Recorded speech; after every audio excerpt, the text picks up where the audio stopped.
Hello everyone, আশা করছি সবাই খুব ভালো আছেন। আজকের ভিডিওতে আমরা শিখব লিঙ্ক বিল্ডিং বা ব্যাকলিঙ্ক প্রসেসটা কি, এবং লিঙ্ক বিল্ডিং বা ব্যাকলিঙ্ক করার আগে আমাদের যেই কিছু প্রিপারেশন রয়েছে সেই প্রিপারেশনগুলো বা কিছু টার্মস রয়েছে সেই টার্মসগুলো সম্পর্কেও আমাদের ধারণা অর্জন করতে হবে। তো প্রথমে বলে রাখি, আমি হয়তো অনেকগুলো টুলসের ব্যবহার এখানে দেখাবো। আপনারা যেহেতু এসইও ইন্ডাস্ট্রিতে সবাই এন্ট্রি করছেন, সো এসইও টুলসগুলোর সাথে কিন্তু সবার ইউজ টু থাকতে হবে এবং টুলসগুলো কিন্তু ব্যবহার করা জানতে হবে এবং ব্যবহার করতে হবে। যদিও টুলসগুলোকে পুরোপুরিভাবে আপনি বিশ্বাস করতে হবে আপনাকে এমন না। অনেক সময় টুলসের যেই রেজাল্ট, সেই রেজাল্টের ভিতরে অনেক সময় দেখা যায় কিছু গোলমেল দেখা যায়। কিন্তু তারপরেও যেহেতু পুরো এসইও ইন্ডাস্ট্রি তার টুলসের উপরেই ডিপেন্ডেন্ট করে আছে, সো আমরা টুলসের ব্যবহার করব, কারণ টুলস ছাড়া এত লম্বা সময় দিয়ে এত লং ডিপ রিসার্চ করা আসলে খুব বেশি জটিল হয়ে যায় আমাদের পক্ষে। তো আমরা লিঙ্ক বিল্ডিং করার জন্য আমাদের কিছু টুলস আমাদের প্রয়োজন হবে। তার ভিতরে উল্লেখযোগ্যগুলো হচ্ছে এইচআরএফস আপনার লাগতে পারে, ঠিক আছে। এরপর লাগতে পারে হচ্ছে এসইএমরাশ, যদি ইউজ করেন সেটা লাগতে পারে, ম্যাজেস্টিক লাগতে পারে, মজ লাগতে পারে। হ্যাঁ, এরকম অনেকগুলো টুলস রয়েছে। কিওয়ার্ড রিসার্চের জন্য যে টুলগুলো সবচেয়ে বেশি পপুলার। হ্যাঁ, কন্টেন্টের জন্য তো আমরা আগে আপনাদেরকে বলেছি যে সার্ফার আপনাদের এখন এই মুহূর্তে 2022 সালে এসে আপনাদেরকে সার্ফার অবশ্যই ইউজ করতে হবে এবং এটার সাথে ইউজ টু থাকতে হবে। যদি এর পরবর্তীতে গুগল কোনো আপডেট না নিয়ে আসে, কারণ আপনারা জানেন যে ন্যাচারাল ল্যাঙ্গুয়েজ প্রসেসিংটার উপরে গুগল এখন খুবই ফোকাসড এবং এটা খুব ভালো কাজও করছে। সো এটা নিয়ে আমার ডেডিকেটেড ভিডিও আছে, সো সেটা দেখে নেবেন, সার্ফারটা কিভাবে ইউজ করতে হয় বা কিভাবে এটা কাজ করে। তো আজকে আমাদের যে টপিক সেটা হচ্ছে SEO link building. SEO link building নিয়ে আজকে পুরো ভিডিওতে কথা বলার চেষ্টা করব। তো এটা একটু কেটে দিচ্ছি, আমি মজবারটা কেটে দিচ্ছি। তো এখানে একটা ওয়েবসাইটের যখন আপনি অন পেজ এসইও পরিপূর্ণভাবে করবেন, হ্যাঁ, তারপরে যে বিষয়টা আপনার মানে মাথায় চলে আসবে যে আপনি কন্টেন্ট দিয়ে দিয়েছেন, সেটা অন পেজটাকে খুব ওয়েল অপটিমাইজ করেছেন। হ্যাঁ, সার্ফার দিয়ে আপনি আপনার কন্টেন্টটাকে অপটিমাইজ করে নিয়েছেন। হ্যাঁ, এভরিথিং ইজ কমপ্লিট। দেন আপনার মাথায় কি যে আমার ট্রাফিক কই, আমার ট্রাফিক কিভাবে আসবে। তো দেখেন, কন্টেন্ট যদি ভালো হয় এবং আপনার কন্টেন্ট যদি ইন্ডেক্সড হয়, আপনি কিন্তু ট্রাফিক অর্গানিকলি কিন্তু ট্রাফিক পাবেন। কিন্তু বর্তমান যে একটা কম্পিটিশন চলছে এসইও ইন্ডাস্ট্রিতে, আপনি যদি অফ পেজ এসইওতে যদি ফোকাস না হন, তো সেক্ষেত্রে কিন্তু আপনার যে লং টার্ম সাস্টেনেবল করা কিন্তু আপনার জন্য ডিফিকাল্ট হয়ে যাবে। হয়তোবা প্রথম দিকে হয়তো আপনি কিছু অর্গানিক ট্রাফিক পাবেন সোশ্যাল শেয়ারিং এর মাধ্যমে বা সোশ্যাল মিডিয়া প্ল্যাটফর্মগুলোর থেকে, কিন্তু অ্যাজ এ রেজাল্ট যেটা দেখা যাবে, আপনার কিন্তু ভালো পরিমাণে কিন্তু কিন্তু কি গ্রোথ হচ্ছে না। গ্রো হচ্ছে কিন্তু ওইভাবে হচ্ছে না, ঠিক আছে। কিছু ডিরেক্ট ট্রাফিক আসছে, কিছু সোশ্যাল শেয়ারিং থেকে কিছু আসছে। সোশ্যাল ট্রাফিকগুলো কিন্তু মোটামুটি পুয়ার ট্রাফিক, এগুলোর কিন্তু ভ্যালু ওরকম ভাবে নাই, ঠিক আছে। তো আমাদের কি করতে হবে, আমাদের অর্গানিক ট্রাফিক নিয়ে আসতে হবে। তো অর্গানিক ট্রাফিক নিয়ে আসার জন্য আমরা যে কাজটা করবো সেটা হচ্ছে লিঙ্ক বিল্ডিং করা। তো লিঙ্ক বিল্ডিং এর আরেকটা নাম হচ্ছে ব্যাকলিঙ্ক বা ইনবাউন্ড লিঙ্ক, যেটাই বলি না কেন। Link building, backlink, inbound link, যেটাই বলি সবকিছুর অর্থ একই, ঠিক আছে। তো আজকে আমরা আপনাদেরকে একটা ওভারভিউ দেওয়ার চেষ্টা করব লিঙ্ক বিল্ডিংটা আসলে কি এবং কিভাবে এটা কাজ করে। তো ওভারঅল ছোট্ট একটা আমি এখানে আর্টিকেল লিখেছি, সেই আর্টিকেলটার উপরে বেস করে আপনাদের মাঝে কিছু কথাবার্তা বলবো। তো আমি পেজটা একটু রিলোড করে নিচ্ছি, যেহেতু পেজের অনেক কিছু আপডেট হয়েছে, একটু রিলোড করে নিচ্ছি পেজটা। ওকে, তো প্রথমে দেখেন, এখানে আমি স্টেপ বাই স্টেপ যদি বলি, ব্যাকলিঙ্ক তৈরি করার পূর্ব প্রস্তুতি, ঠিক আছে। মানে ব্যাকলিঙ্ক তৈরি করার আগে কিছু প্রস্তুতি রয়েছে। তো দেখেন, আমরা প্রথমে জেনে নিই যে আসলে কেন ব্যাকলিঙ্কটা তৈরি করতে হবে বা কেন অফ পেজ এসইও আমরা করব। আমরা যখন কোনো কন্টেন্টের আর্টিকেল পেজের জন্য ব্যাকলিঙ্ক তৈরি করি, তখন সেই কন্টেন্টের কিওয়ার্ড সহ গুগল এসইআরপি রেজাল্ট পেজে আসতে সাহায্য করে। এটা হচ্ছে নাম্বার ওয়ান। আমরা লিঙ্ক বিল্ডিং কেন করব সেটার অ্যান্সার, ঠিক আছে। অর্থাৎ আমরা লিঙ্ক বিল্ডিং করব আমরা এই জন্য, কারণ হচ্ছে কি, এটার যে কিওয়ার্ডটা, অর্থাৎ ধরা যাক আমি এখন এখানে যে টপিকটা নিয়ে কথা বলছি এটা হচ্ছে লিঙ্ক বিল্ডিং। তো লিঙ্ক বিল্ডিং কিন্তু একটা আলটিমেট একটা কিন্তু কিওয়ার্ড কিন্তু, ঠিক আছে। ব্যাক লিঙ্ক, ঠিক আছে, বা লিঙ্ক বিল্ডিং যেটাই বলি না এখন, এটা কিন্তু একটা কি আলটিমেট এটার কিওয়ার্ড। তো এই কিওয়ার্ডটার উপরে আমি যখন ব্যাক লিঙ্ক করব, তখন এই যে কিওয়ার্ডের কিন্তু একটা সার্চ ভলিউম রয়েছে, সেই সার্চ ভলিউম নিয়ে কিন্তু এই আর্টিকেলটা কিন্তু র্যাঙ্ক করবে। অর্থাৎ এই কিওয়ার্ডে যদি গ্লোবাল সার্চ ভলিউম যদি 1 লাখ হয়, তাহলে কিন্তু সে 1 লাখ ট্রাফিক কিন্তু আমার কি আমার ওয়েবসাইটে, যদি আমি এসইআরপি রেজাল্ট পেজের প্রথম টপ পজিশনে থাকতে পারি, তাহলে কিন্তু আমার 1 লাখ যে অডিয়েন্স রয়েছে, সেই 1 লাখ অডিয়েন্সের ভিতরে 60% 50% অডিয়েন্স কিন্তু আমার ওয়েবসাইটে যাবে। এবং সেই ওয়েবসাইটটা যদি কোনো মনিটাইজেশন যদি সেই ওয়েবসাইটে থাকে, সেটা হতে পারে অ্যাফিলিয়েট করছে, সেটা হতে পারে গুগল অ্যাডসেন্সের দ্বারা অ্যাডভার্টাইজিং করছে, সেটা হতে পারে কোনো প্রোডাক্ট বা সার্ভিস সেল করছে, যেটাই হোক না কেন, সেটা যদি মনিটাইজেশন কোনো ওয়ে থাকে, আর্নিং এর ওয়ে থাকে, তাহলে কিন্তু সেই ট্রাফিকগুলোকে কাজে লাগিয়ে কিন্তু একটা আয়ের একটা সুযোগ রয়েছে। সো আমরা এসইও করব হচ্ছে সেই জন্য যে আমরা অফ পেজ এসইও করব, কারণ হচ্ছে কি আমরা যে কন্টেন্টটা আমি পাবলিশ করছি আমার ব্লগে বা আমার ওয়েবসাইটে, সেই কন্টেন্টটা যেন সার্চ ইঞ্জিন রেজাল্ট পেজে টপ পজিশন আসে। আর গুগলের যে র্যাঙ্কিং যে অ্যালগোরিদমগুলো রয়েছে সেই অ্যালগোরিদমগুলোর ভিতরে একটা one of the most ranking factor হচ্ছে লিঙ্ক বিল্ডিং করা। সো এই জন্য আমরা লিঙ্ক বিল্ডিং করবো এবং লিঙ্ক বিল্ডিং শিখবো। আর অফ পেজ মানেই হচ্ছে এখন লিঙ্ক বিল্ডিং। অনেকগুলো লিঙ্ক টাইপ রয়েছে, বা সেটা আমরা পরে আসছি যে কি কি টাইপের লিঙ্ক হয় বা সেগুলো কি। বাট আগে কিছু আমরা বেসিকটা বুঝে নিই যে আসলে লিঙ্ক কিভাবে করব, কি কি করার প্রয়োজন রয়েছে, কি কি করব, হ্যাঁ, ডু অর ডন্ট সবগুলো আমরা জেনে নেওয়ার চেষ্টা করি। ঠিক আছে, তো একটি ওয়েবসাইটের অথরিটি বাড়ানোর জন্য আমরা লিঙ্ক বিল্ডিং করবো। তো অথরিটি ওয়েবসাইট কোনগুলো? অথরিটি ওয়েবসাইট হচ্ছে amazon.com একটা অথরিটি ওয়েবসাইট, ফেসবুক একটা অথরিটি ওয়েবসাইট, মাইক্রোসফট একটা অথরিটি ওয়েবসাইট, হ্যাঁ, এমএসএন একটা অথরিটি ওয়েবসাইট, হ্যাঁ, তারপর হচ্ছে অ্যান্ড্রয়েড অথরিটি একটা অথরিটি ওয়েবসাইট। অর্থাৎ এরা ইন্ডাস্ট্রিতে অনেক দিন ধরে সুনামের সাথে রয়েছে। ঠিক আছে, অর্থাৎ এদের এমন কিছু হয় না যে এরা 6 মাস খুব ভালো কাজ করছে এরপরে এদের আর কোনো খোঁজে পাওয়া যাচ্ছে না, হদিশ পাওয়া যাচ্ছে না, এমন না। বা হঠাৎ করে এদের খুব র্যাঙ্কিং ড্রপ, হাই র্যাঙ্কিং, অনেক ট্রাফিক আসছে ওয়েবসাইটে, আবার 6 মাস পরে ডাউন হয়েছে, এমন না। এরা প্রথম থেকেই গুগলের অফিসিয়াল যতগুলো অ্যানাউন্সমেন্ট রয়েছে, গুগলের অফিসিয়াল যতগুলো রুলস রেগুলেশন রয়েছে, সবগুলো মেনে সুন্দরভাবে ইন্ডাস্ট্রিতে টিকে আছে। যেই জন্যই এগুলোকে অথরিটি ওয়েবসাইট বলছে। এদের ট্রাস্ট অর্থিনেস অনেক বেশি। এরা যেই কন্টেন্টগুলো যে শেয়ার করছে সেগুলো অনেক অথেন্টিক কন্টেন্ট, হ্যাঁ, আর যেগুলো থেকে মানুষ ইউজারদের জন্য ভ্যালু প্রোভাইড করা হচ্ছে। সো সেই ধরনের ওয়েবসাইটকে আমরা অথরিটি ওয়েবসাইট বলবো। আর একটা ওয়েবসাইটের অথরিটি বাড়ানোর জন্য রিলেভেন্ট ব্যাকলিঙ্ক কিন্তু অনেক গুরুত্বপূর্ণ। ঠিক আছে, সো আমরা রিলেভেন্ট ওয়েতে যখন লিঙ্ক বিল্ডিং করবো তখন কিন্তু আমাদের ওয়েবসাইটের অথরিটি বাড়বে। ঠিক আছে, তো লিঙ্ক বিল্ডিং না করলে ওয়েবসাইটের ট্রাফিক বৃদ্ধি পায় না। আরেকটা ইম্পর্টেন্ট বিষয় যে লিঙ্ক বিল্ডিং যদি আমরা না করি আমাদের ওয়েবসাইটে কি হবে না, ট্রাফিক বৃদ্ধি পাবে না। অর্থাৎ লিঙ্ক বিল্ডিং মানে কি? লিঙ্ক বিল্ডিং মানে হচ্ছে কি, আমার ওয়েবসাইটের লিঙ্কটা আমি আরেকটা ওয়েবসাইটের ভিতরে কি করব, কন্টেক্সচুয়াল আকারে দিয়ে আসবো, বা আমার ওয়েবসাইটের লিঙ্ক আরেক ওয়েবসাইটে থাকবে। লিঙ্ক কি? লিঙ্ক হচ্ছে যে দেখেন এটা হচ্ছে একটা লিঙ্ক। এই লিঙ্কের থ্রুতে আমরা কি একটা ওয়েবসাইটে প্রবেশ করছি এবং সেখান থেকে অনেক ধরনের তথ্য আমরা কি করতে পারছি, পড়তে পারছি। তো এটা হচ্ছে লিঙ্ক। সো এই লিঙ্কের মাধ্যমে, অর্থাৎ আমি যদি এখানে এই যে দেখেন চেকলিস্ট যদি আমি যদি ক্লিক করি, সে কিন্তু আমার আরেকটা ওয়েবসাইটে নিয়ে যাচ্ছে, বা আমার এই ওয়েবসাইটে আরেকটা ইন্টারনাল পেজে নিয়ে যাচ্ছে। তাহলে এই যে আমি এক পেজ থেকে এক পেজে ক্লিক করলাম, এক্ষেত্রে কি হলো, এটা হচ্ছে রেফার করলাম। অর্থাৎ আমি এই পেজ থেকে আমার এই পেজকে রেফার করলাম, এই কারণে কিন্তু রেফারেল ট্রাফিক পেলো আমার এই ওয়েবসাইটটা। ঠিক আছে, আমার ওয়েবসাইটটা কি পেলো, রেফারেল ট্রাফিক পেলো। আর আমরা চেষ্টা করব কি, লিঙ্ক বিল্ডিং আমরা করবো হচ্ছে রেফারেল ট্রাফিক আনার জন্য, আমরা ওয়েবসাইটের ট্রাফিক বৃদ্ধি করব। ঠিক আছে, সেই জন্য আমরা লিঙ্ক বিল্ডিং করবো। তো এটা হচ্ছে মূলত তিনটা প্রধান কারণ। সেটা হচ্ছে সার্চ ইঞ্জিন রেজাল্ট পেজের প্রথম টপ পজিশনে আসা, দ্বিতীয় হচ্ছে ওয়েবসাইটের অথরিটি বাড়ানো, তৃতীয় হচ্ছে ওয়েবসাইটের ট্রাফিক বাড়ানোর জন্য। আরো অনেকগুলো কারণ রয়েছে, যেমন আমরা আয় করতে চাই আমাদের ওয়েবসাইট থেকে। ইনকাম করতে হলে আমাদেরকে ট্রাফিক নিয়ে আসতে হবে এবং সেই ট্রাফিকগুলোকে মনিটাইজ করে আমরা সেটাই ট্রাফিকগুলোকে কনভার্ট করে আমরা আয় করব। তো প্রথমেই আমাদের ট্রাফিক নিয়ে আসতে হবে এনিহাউ। ঠিক আছে, তো সেই জন্য আমরা লিঙ্ক বিল্ডিং করার প্রয়োজনীয়তা জানলাম। এখন হচ্ছে ব্যাকলিঙ্ক তৈরি করার আগে প্রস্তুতিটা কি নিতে হবে আমাকে, বা আমি কখন বুঝবো যে আমার আসলে ব্যাকলিঙ্ক তৈরি করার সময় হয়েছে বা লিঙ্ক বিল্ডিং তৈরি করার টাইম হয়েছে, এটা আমি কখন বুঝবো? তো আমি কিছু এখানে ইনিশিয়াল স্টেপ দিচ্ছি। যেমন একটা ওয়েবসাইটের যখন বিভিন্ন ধরনের ডিজাইন, ইউএক্স ইউআই ডিজাইনগুলো কমপ্লিট হয়ে যায়, অর্থাৎ যে আপনার ওয়েবসাইটের যে একটা স্ট্রাকচার রয়েছে সেই স্ট্রাকচারটা রেডি হয়ে গিয়েছে, আপনার ওয়েবসাইটের কোথাও কোনো মানে আন্ডার কনস্ট্রাকশন রয়েছে এমন কোনো পোর্শন নাই, যেমন সাইড বার, উইজেট, হেডার, ফুটার, কন্টেন্ট এরিয়া, এমন কোথাও কি নাই, আন্ডার কনস্ট্রাকশন রয়েছে এমন কিছু নাই, সবকিছু আপনি কমপ্লিট করে ফেলেছেন। এখন শুধু রেগুলার বেসিসে আর্টিকেল পাবলিশ করবেন। তো সেই ক্ষেত্রে আমরা বলবো যে আপনার ওয়েবসাইটটা রেডি হয়েছে। এবং অন পেজের ট্রামগুলা, অন পেজে যে আমি যে অন পেজ এসইও চেকলিস্ট যেটা রয়েছে, যে এই পেজে যেটা আমি চেকলিস্টটা শেয়ার করেছি, এখানে প্রায় অলমোস্ট অনেকগুলো চেকলিস্ট এখানে রয়েছে, অলমোস্ট 30টারও বেশি মনে হয়, প্রায় অলমোস্ট 32টা এখানে কি অন পেজ এসইও চেকলিস্ট আমি শেয়ার করেছি। তো এগুলো দিয়ে যখন আপনার ওয়েবসাইটটা রেডি হয়ে যাবে, তখন আপনি বুঝবেন যে না, আমার ওয়েবসাইটের অন পেজ হয়ে গিয়েছে, এখন আমি লিঙ্ক বিল্ডিং করার জন্য নামবো বা অফ পেজ করার জন্য নামবো।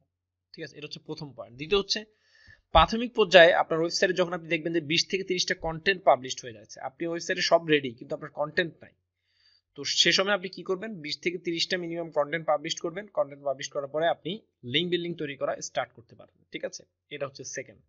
আচ্ছা, থার্ড যেটা হচ্ছে আপনার ওয়েবসাইটের বয়স 3 থেকে 6 মাস হলে ভালো, কারণ আমরা জানি যে একটা নতুন ওয়েবসাইট যখন আসে তখন কিন্তু সেটা গুগল স্যান্ডবক্সে থাকে। ঠিক আছে, অর্থাৎ এই সময় ওয়েবসাইটটার কোনো র্যাঙ্কিংও খুব একটা বেশি দেখা যায় না, বা কি করা যায় না, র্যাঙ্কিং দেখা যায় না, বা ওয়েবসাইটের খুব বেশি ট্রাফিকও লক্ষ্য করা যায় না, আবার হঠাৎ হঠাৎ করে র্যাঙ্ক করে, আবার হঠাৎ করে করে দেখা যাচ্ছে একটা সময় গুগলের ফার্স্ট পেজে রয়েছে, একটা সময় গুগলের সেকেন্ড পেজে রয়েছে। গুগল আসলে তখন আপস এন্ড ডাউনের ভিতর রাখে সেই ওয়েবসাইটটাকে। তো সেই সময়টাকে আমরা গুগল স্যান্ডবক্স বলি। আর স্যান্ডবক্স থেকে টিকে আসার জন্য সবচাইতে, বেরিয়ে আসার জন্য সবচাইতে এফেক্টিভ ওয়ে যেটা, সেটা হচ্ছে যে বেশি বেশি করে কন্টেন্ট পাবলিশ করা এবং কন্টেন্টগুলোকে ওয়েল অপটিমাইজ করে কন্টেন্টগুলো পাবলিশ করা। তো আমরা কি করব, মিনিমাম আমাদের ওয়েবসাইটে 3 থেকে 6 মাসের ভিতরে আমরা 20টা 30টা কন্টেন্ট, আমার ওয়েবসাইটের ডিজাইন সবকিছু ইনশাআল্লাহ কমপ্লিট করে ফেলতে পারবো আশা করছি। আচ্ছা, যদি আপনি 1 থেকে 2 মাসের ভিতরে 20 থেকে 30টা কন্টেন্ট দিয়ে দেন, অর্থাৎ আমি যে বললাম 3 থেকে 6 মাসের আগেই যদি আপনি কন্টেন্ট দিয়ে দেন এবং কন্টেন্টে আপনার ওয়েবসাইটের স্ট্রাকচার, হ্যাঁ ওয়েবসাইটের অন পেজ এগুলো যদি কমপ্লিট হয়ে যায়, দেন আপনি কিন্তু করতে পারেন, লিঙ্ক বিল্ডিং শুরু করতে পারেন। ঠিক আছে, ওই 6 মাসের জন্য আপনার ওয়েট করার দরকার নেই, বা 3 মাসের জন্য ওয়েট করার দরকার নেই। আপনি আপনার আগে থেকেই আপনার কন্টেন্ট যে টিম রয়েছে, বা আপনার যে এডিটোরিয়াল টিম রয়েছে, বা আপনার যে রাইটার টিম রয়েছে, তারা সব কিছু রেডি করে রেখেছে। আপনি জাস্ট রেগুলার বেসিসে প্রথম 30 দিনে খুব সুন্দরভাবে ডিজাইন করে কন্টেন্ট পাবলিশ করে দিয়েছেন, দেন সেকেন্ড মান্থ থেকে আপনি চাইলে লিঙ্ক বিল্ডিং স্টার্ট করতে পারবেন। ঠিক আছে। আচ্ছা, আপনার ওয়েবসাইটে যখন পরিপূর্ণভাবে অন পেজ হবে, অন পেজ মানে এখানে আমি কি বুঝাচ্ছি? অন পেজ মানে অন পেজ এসইও যে চেকলিস্টটা, সেই চেকলিস্টে ফলো করবেন। সেই চেকলিস্টের ভিতরে আমি দিয়ে দিয়েছি আসলে অন পেজের ভিতরে কি কি বিষয়গুলো পড়ে, এবং আমরা জেনেও এসেছি যে অন পেজের ভিতরে কি কি বিষয়গুলো পড়বে। ঠিক আছে, সো এখানে ক্লিক করলে আমরা অন পেজ এসইও যে চেকলিস্টটা রয়েছে সেই চেকলিস্টটা পাবো, এবং সেখানে অন পেজ এসইও যে চেকলিস্টগুলো রয়েছে, টাইটেল, ইউআরএল, পোস্টের মেটা description, heading tag, sub heading, ঠিক আছে, আর্টিকেলের প্রথমে কিওয়ার্ড রাখা, শেষে কিওয়ার্ড রাখা, মাঝে কিওয়ার্ড রাখা, ফোকাস কিওয়ার্ড রাখা, ইমেজ অপটিমাইজেশন করা, এলএসআই কিওয়ার্ড ব্যবহার করা, এক্সটার্নাল লিঙ্ক প্রদান করা, ইন্টারনাল লিঙ্ক প্রদান করা, কিওয়ার্ড ক্লাস্টারিংটা দেখা, মাল্টিমিডিয়া ইউজ করা, হ্যাঁ robot.txt ফাইল ঠিকভাবে কনফিগার হয়েছে কিনা সেটা দেখা, ওয়েবসাইটের বিভিন্ন ইউআই ইউএক্স ডিজাইনগুলো ঠিক আছে কিনা সেগুলো চেক করা, এরপর হচ্ছে গুগল অ্যানালাইটিক্স সেট আপ করা, Google tag manager set up করা, Google search console set up করা, Google XML site map set up করা, গুগল মার্কআপ ল্যাঙ্গুয়েজগুলো বা স্ট্রাকচার স্কিমা থাকলে স্কিমাগুলো সেট করা। এই যে বিষয়গুলো, এই টোটাল ওভারঅল সবগুলো বিষয় আমরা অন পেজের ভিতর পড়ে, এগুলো আমরা দেখবো কমপ্লিট রয়েছে কিনা আমাদের ওয়েবসাইটে। হ্যাঁ, আন্ডার কনস্ট্রাকশনে থাকা অবস্থায় কোনো ওয়েবসাইটের আমরা কি করব না, লিঙ্ক বিল্ডিং স্টার্ট করবো না। কারণ লিঙ্ক বিল্ডিং যদি আমি করি, ফার্স্ট ডে থেকে যখন আমি দেখা গেছে আজকে একটা লিঙ্ক তৈরি করলাম, বা আজকে 2টা লিঙ্ক তৈরি করলাম, 2টা ওয়েবসাইটে কিন্তু আমার ওয়েবসাইটে এরকম কন্টেক্সচুয়াল কিন্তু লিঙ্ক থাকবে। তো সেই ওয়েবসাইট থেকে কিন্তু আমার ওয়েবসাইটে এই যে এরকম ক্লিক করে কিন্তু আমার ওয়েবসাইটে যখন আসছে, তখন এসে যদি দেখে যে আমার ওয়েবসাইটের হেডার ঠিক নেই, ফুটার ঠিক নেই, সাইড বারে এখন অনেক কাজ করা বাকি, সে কিন্তু একটা ব্যাড ইমপ্রেশন নিয়ে যাবে এবং আমার ওয়েবসাইটের বাউন্স রেটটাও বেড়ে যাবে। সো আমরা চেষ্টা করবো সবসময় এগুলো কমপ্লিট করে দেন কি করা, লিঙ্ক বিল্ডিং স্টার্ট করা বা শুরু করা। এরপর হচ্ছে আপনার ওয়েবসাইটে যখন সব ধরনের টেকনিক্যাল ইস্যু, এই যে দেখেন সব ধরনের টেকনিক্যাল ইস্যু মিনস এখানে কি বোঝাচ্ছে, theme, domain, hosting, on page SEO. Theme বলতে আপনার থিমটা যে আপনি যে থিমটা নিয়েছেন সে থিম দিয়ে খুব সুন্দরভাবে আপনার ওয়েবসাইটের ডিজাইনটা আপনি করেছেন কিনা, অথবা সেই থিমের মোবাইল রেসপন্সিভ রয়েছে কিনা, মোবাইলে সেটা ভালোভাবে কাজ করছে কিনা, ডেস্কটপে ভালোভাবে কাজ করছে কিনা, বা ট্যাবলেটে ভালোভাবে কাজ করছে কিনা, এগুলো চেক করে দেখা, মোবাইলের বিভিন্ন গুরুত্বপূর্ণ ফাংশনালিটি বা ফিচার যেগুলো রয়েছে সেগুলো দেখা। কারণ তাহলে আমরা বুঝতে পারবো যে কি আপনার থিমটা কি, আপনার ওয়েবসাইটটা কি আন্ডার কনস্ট্রাকশনে রয়েছে, নাকি আপনার ওয়েবসাইটটা মোটামুটি রেডি অডিয়েন্সের জন্য পাবলিক বা লাইভ হতে যে সক্ষম। হ্যাঁ, এটা আসলে তখন মেজার করা যায়। তো ডোমেন হোস্টিং রিলেটেড সবচেয়ে বড় যে এই প্রবলেমটা সেটা হয়, সেটা হচ্ছে একটা ওয়েবসাইটের এসএসএল কনফিগারেশন করা। তো এটা যদি করে ফেলেন তাহলে আশা করছি আর তেমন কোনো ঝামেলা নাই ডোমেন হোস্টিং রিলেটেড। ডোমেন হোস্টিংটা সেট আপ হয়ে গেলেই হয়ে যাবে। অর্থাৎ হচ্ছে এখানে এসএসএলটা হচ্ছে মূল বিষয়। এসএসএল যুক্ত ওয়েবসাইট যখন থাকবে আপনার, অর্থাৎ আপনার ওয়েবসাইটে যখন এসএসএল থাকবে, তখনই আপনি কি করতে পারবেন, আপনি ওয়েবসাইটটা নিয়ে কাজ শুরু করতে পারবেন। ঠিক আছে, এসএসএল ছাড়া ওয়েবসাইটে কিন্তু কখনোই কমার্শিয়ালি কখনো কাজ করার চিন্তা করবেন না, এসএসএল নিয়েই কাজ করার চেষ্টা করবেন। ঠিক আছে, অন পেজ এসইও শেষ করা, Google search console, Google analytic, Google tag, ওই যে এক্সএমএল সাইট ম্যাপ, এই সকল এগুলো কি করতে ফেলবেন, সাইটের জন্য ভেরিফাই করে ফেলবেন বা কমপ্লিট করে ফেলবেন। অর্থাৎ গুগল অ্যানালাইটিকের আমরা ভিডিও দেখেছি, সেখানে আমরা দেখেছি কিভাবে গুগলের ট্যাগ কি করতে হয়, সেখানে দিয়ে আপনার ওয়েবসাইটের সাথে একটা ইন্টিগ্রেশন করতে হয়। হ্যাঁ, গুগল সার্চ কনসোলে আমরা ওয়েবসাইট ভেরিফাই করে নিয়েছি, সেটাও আমরা দেখিয়েছি আপনাদেরকে। তো এই বিষয়গুলো কমপ্লিট করে ফেলবেন লিঙ্ক বিল্ডিং করার আগে। ঠিক আছে, এরপর হচ্ছে লিঙ্ক বিল্ডিং করতে হবে হোম পেজের জন্য, কন্টেন্ট পেজের জন্য, ক্যাটাগরি পেজের জন্য। আমাদের এটার হোম পেজ কোনটা, এই যে redwankausar.com, এটা হচ্ছে এটার হোম পেজ, এই যে redwankausar.com/bangla, এটা হচ্ছে এটার হোম পেজ। আর কন্টেন্ট পেজ কোনটা, কন্টেন্ট পেজ হচ্ছে redwankausar.com/backlink, এটা একটা পার্মানেন্ট লিঙ্ক। এই পার্মানেন্ট লিঙ্ক কিন্তু একটা কন্টেন্ট পেজের কি লিঙ্ক। পাশাপাশি কি বললাম এখানে, এই যে লিঙ্ক বিল্ডিং করব কিসের জন্য? আমরা হোম পেজের জন্য করব, অর্থাৎ একটা ওয়েবসাইটের যে রুট ডোমেন রয়েছে সেই ডোমেনের জন্য করব, এবং কন্টেন্ট পেজের জন্য করব, অর্থাৎ কন্টেন্ট পেজ বলতে যেমন অ্যামাজন অ্যাফিলিয়েট মার্কেটিং আমি এখানে কি এটা একটা ক্যাটাগরি, তো ক্যাটাগরি পেজের জন্য যদি আমি করি, যেটাকে ওপেন এ নিউ ট্যাবে যদি আমি ক্লিক করি, তাহলে দেখেন ridwankastu.com Bangla category Amazon affiliate marketing. তো এই লিঙ্কটা নিয়ে যখন আমি ব্যাকলিঙ্ক তৈরি করব, তখন কিন্তু আমার এই লিঙ্কের আন্ডারে যতগুলো পোস্ট আমি কি করেছি দিয়ে রেখেছি, প্রত্যেকটা পোস্টে কিন্তু লিঙ্ক জুস পাস হবে, বা কি পাওয়ার বা স্ট্রেংথটা পাস হতে থাকবে। সো সেই জন্য আমরা কি করব, ক্যাটাগরি পেজের জন্য কি করব, আমরা লিঙ্ক তৈরি করব। পাশাপাশি আমি যদি পোস্ট পেজ দেখি, এখানে যতগুলো পোস্ট দেখতে পাচ্ছেন, হ্যাঁ, যেমন ধরা যাক এখানে আমি ধরা যাক এটা অ্যামাজন অ্যাফিলিয়েটের জন্য দরকারি প্লাগইন সমূহ, হ্যাঁ, উপকারী কিছু প্লাগইন সমূহ। তো এই যে কন্টেন্টটা, এটা হচ্ছে আমার কন্টেন্ট পেজ, এবং পাশাপাশি কি এটা আমার পোস্ট পেজ, ঠিক আছে। তো আমি চাচ্ছি এই কন্টেন্টটা নিয়েই গুগল র্যাঙ্কে আসতে, তাহলে আমাদের এই কন্টেন্টটা নিয়েও কি করতে হবে, লিঙ্ক বিল্ডিং তৈরি করতে হবে হোম পেজের পাশাপাশি। হোম পেজের লিঙ্ক তৈরি করলে আপনার ওয়েবসাইটের ট্রাস্ট অর্থিনেস বা টিএফটা বাড়ে, ঠিক আছে। সো আমরা হোম পেজের লিঙ্ক বিল্ডিং করব এবং আমার ওয়েবসাইটের ডোমেইন অথরিটি, পেজ অথরিটি বাড়ানোর জন্য যেটা হেল্পফুল হবে, ঠিক আছে। সো আমরা কোথায় ছিলাম, আমরা ছিলাম হচ্ছে এই জায়গায়। লিঙ্ক হতে হবে সবসময় ক্লিকেবল। ক্লিকেবল মানে কি, ধরা যাক আমি এখানে কিছু লিঙ্ক রয়েছে যেগুলো ক্লিকেবল না, যেমন এই যে দেখেন https://ridwankastu.com, এটা কিন্তু ক্লিক করলে কিন্তু কিছু হচ্ছে না এই লিঙ্কটা, তো এই লিঙ্কটা কিন্তু ক্লিকেবল না। তো এটা যেটা ক্লিকেবল না সেটা কখনো ব্যাকলিঙ্ক হতে পারে না, ব্যাকলিঙ্ক হবে যে ক্লিকেবল। যেমন এই যে আমি এখানে একটা ক্লিকেবল লিঙ্ক দিয়েছি অন পেজ এসইও, এটা একটা ক্লিকেবল, যে আঙ্গুল উঠছে দেখছেন, এটার ভিতরে আঙ্গুল উঠছে, কিন্তু এটা ক্লিকেবল না, এটার উপরে আঙ্গুল উঠছে না, কিন্তু এখানে কিন্তু একটা পার্মানেন্ট লিঙ্ক রয়েছে। আমি যদি আপনারা যদি দেখায় যে এই যে এখানে যে ইউআরএলটা আমি দিয়েছি, এটা কিন্তু এটা জাস্ট গুগল সার্চ করলে কিন্তু আমার ওয়েবসাইটটাই কি খুঁজে পাওয়া যাবে। সো আমরা সবসময় কি করব, ক্লিকেবল লিঙ্ক তৈরি করব, ঠিক আছে, যেটাতে ক্লিক করলে এক পেজ থেকে অন্য পেজে যাওয়া যায়, সেই ধরনের লিঙ্ক আমরা তৈরি করব। লিঙ্ক হতে হবে ক্লিকেবল এবং হাইপার লিঙ্ক যুক্ত, এই যে এরকম, ঠিক আছে।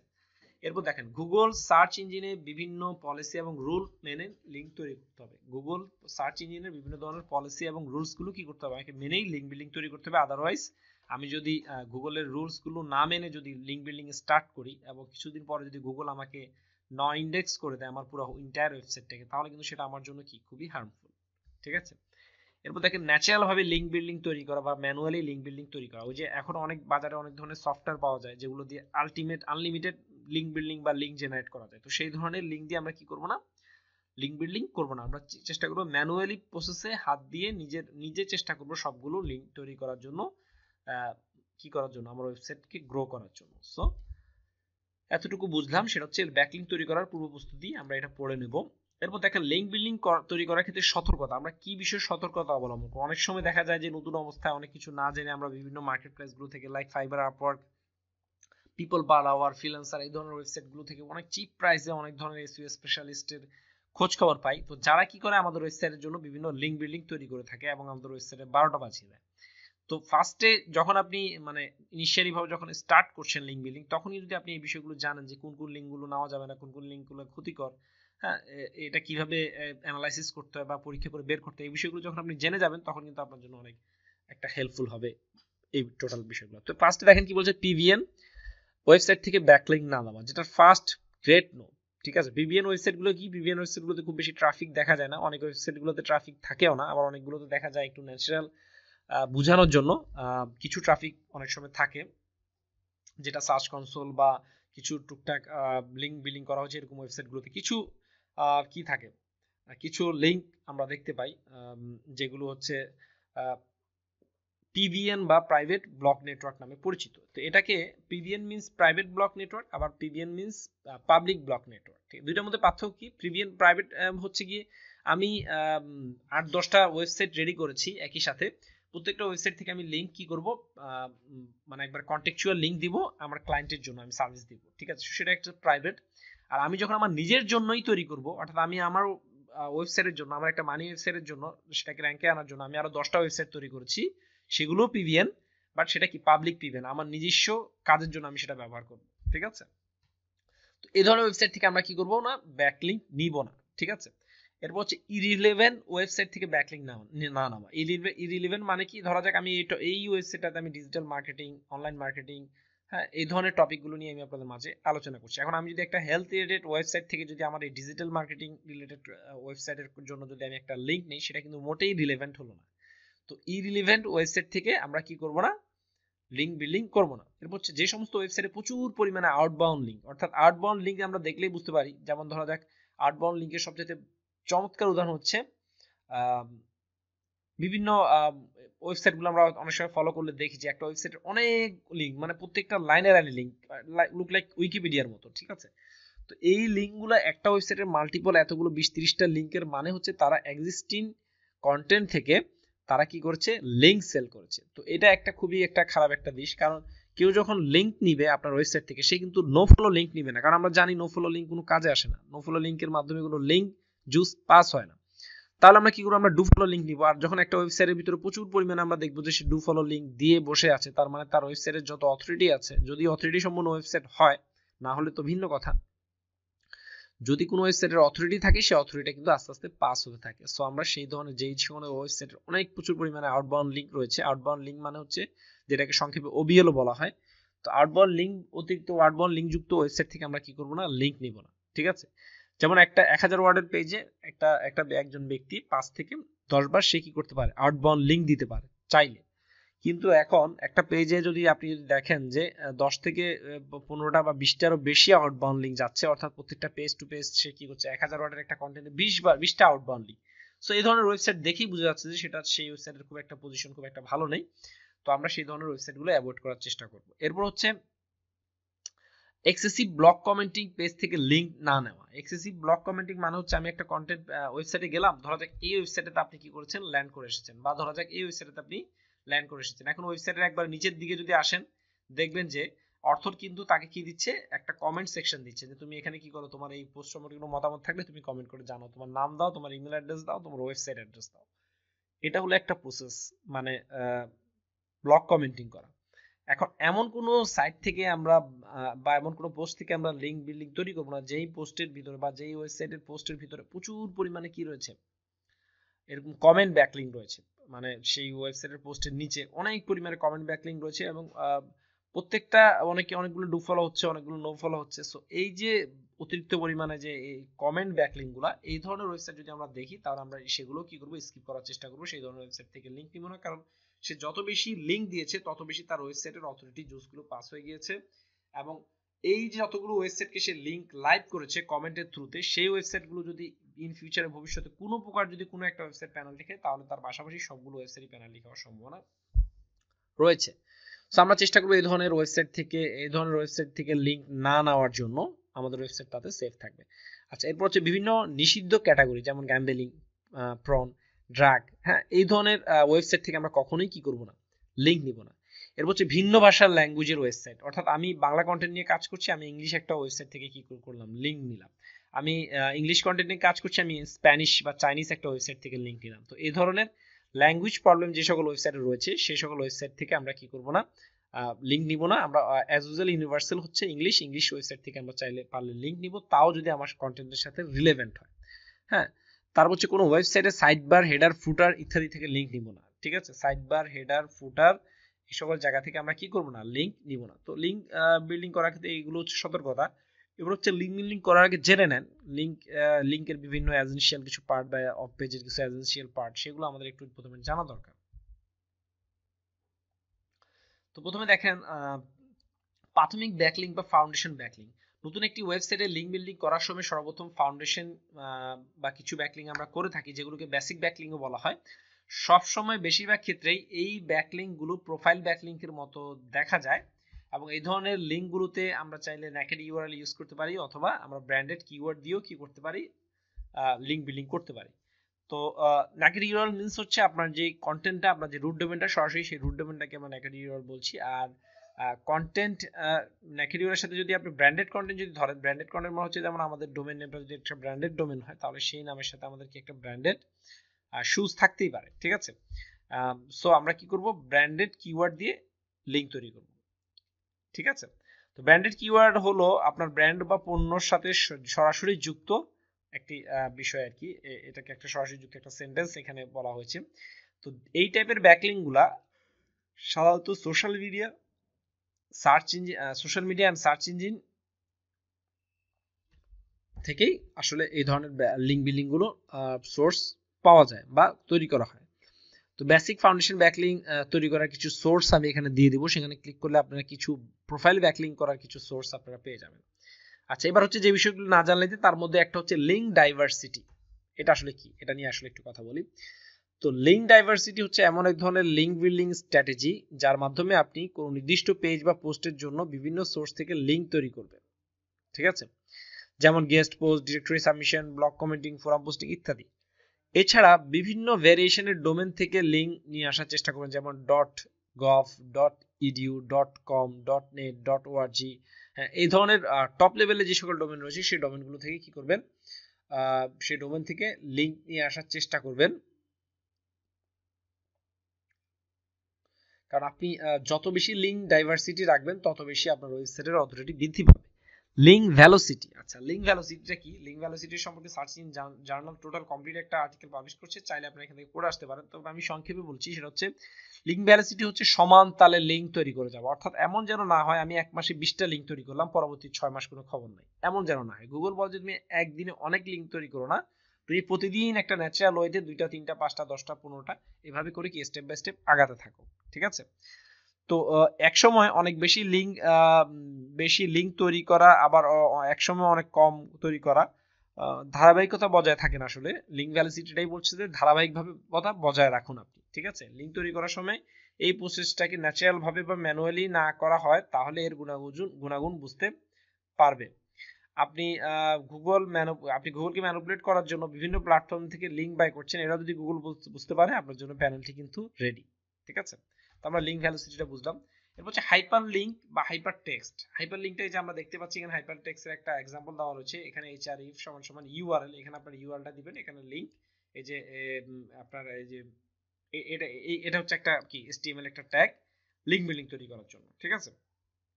আচ্ছা, লিঙ্ক বিল্ডিং তৈরি করার জন্য কিছু কৌশল বা কিছু গুরুত্বপূর্ণ দিক, সেগুলো নিয়ে আমরা একটু কথা বলি। একটা হচ্ছে সার্চ ইঞ্জিন জার্নালের মতে এসইওর যে বেসমেন্ট বা এসইওর যে মূল যে পিলার যেটাকে আমরা বলি, সেটা কিন্তু 3টা বিষয়ের উপরে ডিপেন্ডেন্ট। একটা হচ্ছে অথরিটি, একটা হচ্ছে রিলেভেন্স, আর একটা হচ্ছে ট্রাস্ট, ঠিক আছে। অর্থাৎ আপনাকে একসাথে অথরিটি গেইন করতে হবে, একই সাথে আপনাকে রিলেভেন্সি বজায় রাখতে হবে, একই সাথে আপনাকে আপনার অডিয়েন্সের থেকে কি নিতে হবে, ট্রাস্ট অর্জন করে নিতে হবে। তো এটা গেল হচ্ছে HTML বা হাইপার লিঙ্কের এক্সাম্পল। তো প্রথমে দেখেন এখানে কি বলছে, রিলেভেন্ট লিঙ্ক তৈরি করার ক্ষেত্রে রিলেভেন্ট নিশ বা ক্যাটাগরি বা ওয়েবসাইট কি রিকমেন্ডেড। আপনি যেই আর্টিকেলের জন্য লিঙ্ক তৈরি করছেন সেই আর্টিকেলের relevant website, category page, home page ইত্যাদি জায়গা থেকে লিঙ্ক তৈরি করতে পারবেন। ব্যাকলিঙ্কগুলো বৃদ্ধি পাবে এবং আপনার রিলেভেন্সি বজায় থাকবে। যেমন এখানে দেখেন, এখানে পাপিস ওয়েবসাইট কিন্তু ডগ ওয়েবসাইটে কি করতে পারে, ব্যাকলিঙ্ক দিতেই পারে, কারণ তারা দুইজনের নিশি সেম। আবার এসইও ওয়েবসাইট কিন্তু ডগ ওয়েবসাইটকে লিঙ্ক দিতে পারে না, কারণ এসইওর সাথে ডগ ওয়েবসাইটের তেমন কোনো কি নেই, যোগসূত্র নাই।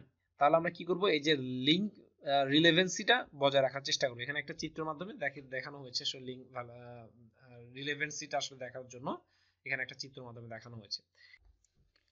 এবার আসেন অথরিটি সম্পর্কে আমরা একটু আলোচনা করি, যে আমরা যখন কোনো ওয়েবসাইট থেকে লিঙ্ক তৈরি করব বা লিঙ্ক নেব, তো সেই ওয়েবসাইটটা অথরিটি সম্পূর্ণ ওয়েবসাইট হতে হবে। তো একটা ওয়েবসাইটকে অথরিটি মেজার করার জন্য আমরা অনেকগুলো ডাটা এখানে দিয়েছি, এবং সেই ডাটাগুলো রিকমেন্ডেশন রেখেই আমরা কি করব, কোনো ওয়েবসাইট থেকে ব্যাকলিঙ্ক নেওয়ার জন্য সেই ওয়েবসাইটটাকে ফাইনালাইজ করব। তো এখানে দেখেন একটা কথা এখানে বলা হচ্ছে যে the stronger the site the better the result. অর্থাৎ আপনি যত স্ট্রং সাইট থেকে লিঙ্ক নিতে পারবেন তত ভালো আপনি রেজাল্ট পাবেন, ঠিক আছে। অর্থাৎ যত অথরিটি সম্পূর্ণ ভালো ওয়েবসাইট থেকে আপনি একটা রেফারেল কন্টেক্সচুয়াল ব্যাকলিঙ্ক পাবেন, সেই যে অথরিটি ওয়েবসাইটের কিন্তু লিঙ্ক জুসটা আপনার ওয়েবসাইটে পাস হবে, এবং সেটার কিন্তু আপনি একটা বেনিফিট উপভোগ করবেন। তো আমাদের এখানে দেখেন একটা ম্যাট্রিক্স দেওয়া আছে ডিএ এবং পিএ, যে প্রথম লাইনে দেওয়া আছে ডিএ এবং হচ্ছে পিএ, এই দুইটা হচ্ছে মজের একটা ডাটা। এই যে দেখেন আমার এখানে মজ বার নামে একটা অপশন রয়েছে, এই বারের ভিতরে কিন্তু এই যে ডিএ এবং পিএ এই দুইটা ম্যাট্রিক্স কিন্তু আমি ফ্রিতে পাচ্ছি। এগুলো কিন্তু মজের, এই এক্সটেনশনটা কিন্তু মজের একটা টুল, যেটাকে মজ বার বলা হয়। এই মজ বারটা ইউজ করার কারণে কিন্তু আমি এই ডিএ এবং পিএ এই দুইটা ম্যাট্রিক্স ফ্রি পাচ্ছি। কিন্তু ডিআর এবং ইউআর এই দুইটার জন্য কিন্তু আমাকে কি করতে হবে, পেইড টুল ইউজ করতে হবে। সেটা হচ্ছে কি, সেটা হচ্ছে এইচআরএফ, ঠিক আছে। তো আমরা সবাই যারা এইচআরএফ সম্পর্কে জানি, তো এটা একটা পেইড টুলস, গ্রুপ বাইয়ের মাধ্যমে খুব স্বল্প খরচে এই টুলসটা নেওয়া যায়। তো এখানে যদি আমি আমার ওয়েবসাইটটা যদি এক্সাম্পল হিসেবে আপনাদের দেখাই, যে আমি এই ওয়েবসাইটটা সার্চ করলাম, সার্চ করার পরে কি হলো, মজ আমার ওয়েবসাইটের কিছু ম্যাট্রিক্স এখানে দেখাচ্ছে। তার ভিতরে সবার আগে যেটা রয়েছে এই যে ইউআর মিনস হচ্ছে এখানে কি, এই যে ইউআর মিন হচ্ছে এখানে আমরা যদি রাখি দেখেন ইউআরএল রেটিং, ঠিক আছে, the show UR shows the strength of the targeted page link profile. এটা 1 থেকে 100-র ভিতরে এটা মেজার করা হয়, যত বেশি তত ভালো, ঠিক আছে।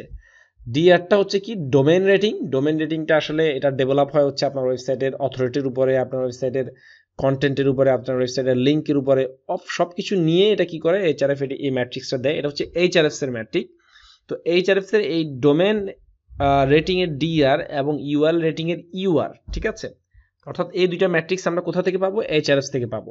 আর আর এই যে এখান থেকে যে ডিএ এবং পিএ ম্যাট্রিক্সটা আমরা কোথা থেকে পাচ্ছি, এই ম্যাট্রিক্সটা পাচ্ছি হচ্ছে আমরা মজ থেকে। তাহলে আমরা এই দুইটার মিনিংসটা কিন্তু বুঝলাম, একটা হচ্ছে ডিএ ডোমেন অথরিটি, আর একটা হচ্ছে ডোমেন রেটিং, আর একটা হচ্ছে পিএ পেজ অথরিটি, আর ইউআর মানে হচ্ছে ইউআরএল রেটিং। তো এগুলা অলমোস্ট আমরা যখন যে কোনো ওয়েবসাইট থেকে যখন আমরা লিঙ্ক নিব, যেমন আপনি যদি এখানে যদি এইচআরএফ আসেন, ঠিক আছে, এইচআরএফ আসে যদি আপনি একটু যদি এই পেজটাকে একটু রিলোড দেন, তাহলে দেখবেন মজ কিন্তু আমাদের কিন্তু এখন ভিন্ন রেজাল্ট দিবে, ঠিক আছে, মজ আমাদের তখন ভিন্ন রেজাল্ট দিবে। আচ্ছা এটা আচ্ছা আমি অন্য কোনো ওয়েবসাইট যদি আপনাদের দেখাই, ধরা যাক আমি এখান থেকে এমএসএন, ঠিক আছে, এমএসএন ওয়েবসাইটটাতে আমি একটু যাচ্ছি, যাওয়ার পর আমি এদের স্কোরটা বা এদের রেজাল্ট আমি দেখতে পাচ্ছি মজের। মজ সেক্ষেত্রে আমাকে কি রেজাল্ট দেখায়, এদের ডোমেন রেটিং বা ইউআরএল রেটিংটা আসলে কেমন দেখায়। অনেক বড় একটা সাইট। তো এমএসএন লিখে সার্চ করার পরে লক্ষ্য করুন যে প্রত্যেকটা যে আমি যে সার্চ করেছি গুগলের সার্চ রেজাল্ট পেজে, এসিআরপি রেজাল্ট পেজে যতগুলো ওয়েবসাইট রয়েছে, এই যে 1 নম্বর পজিশনে রয়েছে এমএসএন, এরপর 2 নম্বর উইকিপিডিয়া, যতগুলো ওয়েবসাইট রয়েছে প্রত্যেকটা ওয়েবসাইটে কিন্তু এখানে ডোমেন অথরিটি, পেজ অথরিটি কিন্তু এখানে দেখা যায়। দেখেন এদের পেজ অথরিটি কত 83, ডোমেন অথরিটি কত দেখেন 94, ঠিক আছে। আবার এখান থেকে এগুলো দেখাচ্ছে না, এগুলো লক করা রয়েছে, মেবি পেইড ভার্সনে গেলে আমরা হয়তো এটা দেখতে পাবো। আমরা যদি এই ওয়েবসাইটটাতে দেখি, অন্য কোনো ওয়েবসাইটটা যদি আমরা ওপেন করি, দেখি আমাদেরকে এখানে কি রেজাল্টটা দেখায় কিনা। আচ্ছা আউটলুকে যদি আমরা যাই, এখানে দেখেন আউটলুকের ডোমেন অথরিটি 95, পেজ অথরিটি 74, অর্থাৎ আমরা এটা ঢোকার পরে আমাদের এই রেজাল্টটা দেখাচ্ছে। তাহলে আমরা জানতে পারলাম কি, এই যে এই রেজাল্টটা ডোমেন অথরিটি এবং পেজ অথরিটিটা আমরা যখন কোনো ওয়েবসাইটে যখন ঢুকবো, প্রবেশ করব, তখন এই যে এই মজবারের মাধ্যমে আমরা সেই রেজাল্টটা পেয়ে যাব। এখন প্রশ্ন হচ্ছে, আমরা আপনাদের রিকমেন্ড করেছি কি অলওয়েজ এটা কি করতে হবে, মোর দ্যান 30 যদি হয় তাহলে সেই ওয়েবসাইট থেকে কি করতে পারবেন, আপনি লিঙ্ক নিতে পারবেন, সেটা একটা ভালো ওয়েবসাইট হিসেবে আমরা গণ্য করতে পারি। আর পেজ অথরিটি, ডোমেন অথরিটি এটা মজের একটা ম্যাট্রিক্স। তো এটা যে খুব বেশি যে এফেক্টিভ সেটা আমি বলবো না, কিন্তু যেহেতু মজ একটা এসইওর একটা বড় একটা ইন্ডাস্ট্রি দখল করে আছে, এদের নিউজগুলো অনেক অথেন্টিক এবং এসইওতে এদেরকে এসইও রিসোর্সের জন্য মজের আসলে কোনো বিকল্প নেই। সো মজের এই ম্যাট্রিক্সটা আমরা মোটামুটি একটা ভালো ম্যাট্রিক্স হিসেবে ধরে নিব। ওরা আরো একটা ম্যাট্রিক্স প্রদান করে, সেটা হচ্ছে স্প্যাম স্কোর। এটা নিয়ে আমরা কথা বলবো, স্প্যাম স্কোর নিয়ে। তো আমরা প্রথম অবস্থায় জানলাম কি মজের যে ডিএ এবং পিএ এটা অলমোস্ট আমরা অলওয়েজ চেক করব কি 30-র উপরে হলে সেই ওয়েবসাইটের লিঙ্কটা আমাদের জন্য মোটামুটি কোয়ালিটিফুল একটা লিঙ্ক আমরা ধরে নিব। আর এইচআরএফ এর ডাটা যেটা আমরা পেলাম, ইউআরএল রেটিং এবং ডোমেন রেটিং, এটা অলওয়েজ 30-র উপরে পেলে তাহলে আমরা বলবো কি এটা এইচআরএফ এর এই ডাটাটা যখন 30-র উপর থাকবে তখন আমরা বলবো কি এটা একটা কোয়ালিটিফুল লিঙ্ক আমাদের জন্য হতে পারে এই মানে ওয়েবসাইটটা, ঠিক আছে। আরো অনেক ম্যাট্রিক্স দেখবো, সেগুলো আমরা সামনে যখন প্র্যাকটিক্যালি আপনাদের দেখাবো তখন আমরা সেগুলো নিয়ে আলোচনা করব। তাহলে ইনিশিয়াল পর্যায়ে আমরা কি একটা ওয়েবসাইটের অথরিটি চেক আপ করবো হচ্ছে সেই ওয়েবসাইটের ডিএপিএ মোর দ্যান 30 হবে এবং ইউআরএল এবং ডোমেন রেটিং এবং ইউআরএল রেটিং মোর দ্যান কি হবে 30 হবে। এরপর আরেকটা স্কোর দেখাচ্ছে এখানে, সেটা হচ্ছে দেখেন টিএফসিএফ এই ম্যাট্রিক্সটা হচ্ছে, টিএফ মিনিংটা হচ্ছে গিয়ে সাইটের ট্রাস্ট অর্থিনেস, অর্থাৎ সাইটটা কতটুকু বিশ্বস্ত, আর সিএফ মানে হচ্ছে এটাকে বলা হয় সাইটেশন ফ্লো, আর টিএফটা কে বলা হয় ট্রাস্ট ফ্লো। তো সাইটেশন ফ্লোটা হচ্ছে গিয়ে link quality and power of the website link, ঠিক আছে। তো সাইটেশন ফ্লোটা বেশি হলে ভালো, আর ট্রাস্ট ফ্লোটাও বেশি হলে ভালো। তো ট্রাস্ট ফ্লোটা এখানে মিস আপ করা হয়, দেখেন ট্রাস্ট ফ্লো মোর দ্যান 10 এখানে আমি রিকমেন্ড করেছি, আর সাইটেশন ফ্লোটা মোর দ্যান 15 হলে তাহলে মোটামুটি ওভারঅল ভালো। তো এটার জন্য আমাদের যে টুলসটার অ্যাক্সেস লাগবে সেটা হচ্ছে ম্যাজেস্টিক। এই যে দেখেন এই টুলসটা, তো এটা যদি ম্যাজেস্টিকে যদি আমি কোনো ওয়েবসাইটের অ্যাড্রেস লিখে যদি আমি সার্চ দিই, তো ম্যাজেস্টিক একটা ডাটা দেয়, সেটা হচ্ছে সাইটেশন ফ্লো এবং ট্রাস্ট ফ্লো। আচ্ছা এখানে দেখেন ট্রাস্ট ফ্লো আমাদের ওয়েবসাইটের 0, বাট সাইটেশন ফ্লো কিছু ব্যাকলিঙ্ক থাকার কারণে এটা সাইটেশন ফ্লোটা দেখাচ্ছে কত 22।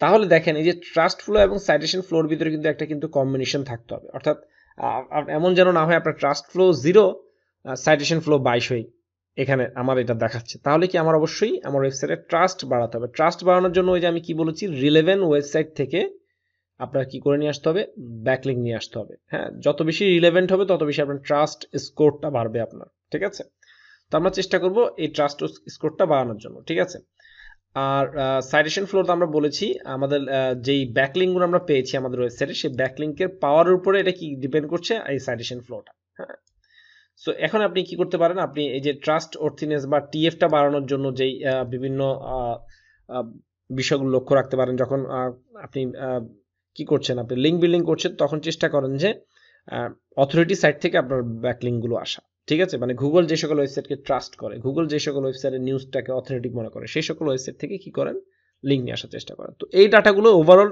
আমরা কি করব, সবসময় মাথায় রাখার চেষ্টা করব। যেমন ডোমেন রেটিং এবং ডোমেন অথরিটি, এই দুইটা যেন মোর দ্যান 30 থাকে এইচআরএফ এবং মজের থেকে আমরা এই ডাটাটা নিব। আর পেজ অথরিটি এবং ইউআরএল রেটিংটা যেন মোর দ্যান 30 থাকে এইচআরএফ এবং মজ থেকে নিব। আর ট্রাস্ট ফ্লো এবং সাইটেশন ফ্লো এই দুইটা আমরা নিব হচ্ছে কিসের থেকে, আমরা এই দুইটা নিব হচ্ছে ম্যাজেস্টিক থেকে। এই জন্য এই দুইটা টুলস কিন্তু আমাদের কি থাকতে হবে, অ্যাক্সেস থাকতে হবে যখন আমরা লিঙ্ক বিল্ডিংটা করব। ঠিক আছে, কারণ একটা ওয়েবসাইটে ট্রাস্ট ফ্লো 0, সাইটেশন ফ্লো অনেক বেশি, তো সেই সাইট থেকে আমরা মোটেই লিঙ্ক নিব না, কারণ সেই সাইটের লিঙ্কের যে কোয়ালিটি, সেই লিঙ্কের কোয়ালিটি ভালো না এবং সেই সাইটটা গুগলের কাছে ট্রাস্টেবলও না। ঠিক আছে, সো অলওয়েজ চেষ্টা করবো ট্রাস্ট স্কোর অ্যাটলিস্ট 10 রয়েছে এরকম ওয়েবসাইট থেকে কি করার, লিঙ্ক নেওয়ার। ট্রাস্ট স্কোর আস্তে আস্তে বিল্ড আপ হবে আপনার, সেটা নিয়ে ভয় পাওয়ার কিছু নেই, নতুন ওয়েবসাইটগুলো যে থাকবে তা না। কিন্তু আমরা এখন লিঙ্ক করবো আমাদের নিজের জন্য, তখন কিন্তু আমাদের ট্রাস্ট স্কোর চেষ্টা করতে হবে, ট্রাস্ট ফ্লো যেটা বা টিএফ যেটা, সেটা যেন অ্যাটলিস্ট 10 থাকে কোনো ভালো ওয়েবসাইটে। যেমন আপনি যদি এখন যদি এমএসএন এর এদের যদি ট্রাস্ট স্কোরটা দেখেন, আমি জাস্ট দেখাই আপনাদেরকে।